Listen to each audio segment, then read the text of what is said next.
This example uses a definitive screening design to explore which of 6 continuous factors have an effect on the outcome of a process. I'll start by going to the DOE menu, and under Definitive Screening, I'll select Definitive Screening Design. We'll leave the default response, Y, with the goal of maximize. In practice, you could double-click on Y to edit the response name and use the drop-down menu to select a different goal if needed.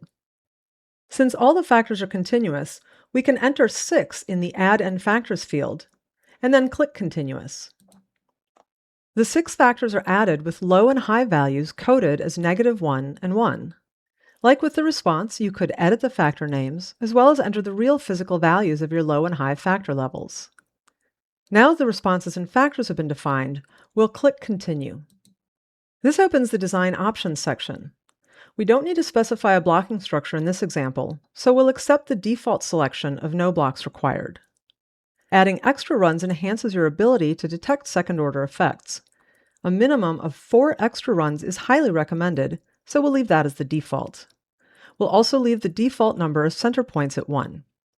Now we can click Make Design. The window updates to show a Design section and a Design Evaluation section. In the Design section, we can see that we have a 17-run design. The factor settings include the low and high levels, in this example, the coded levels of -1 and 1, as well as a middle level for each factor. That middle level, coded here as 0, is what makes it possible to estimate the quadratic effects. The last run is the center point run, where all the factors are at their middle level. And note too that the order of the runs will be randomized when we make the data table. In the Design Evaluation section, let's expand the color map on correlations. The color map assigns a color intensity scale to the absolute values of correlations among all main effects and two-factor interactions.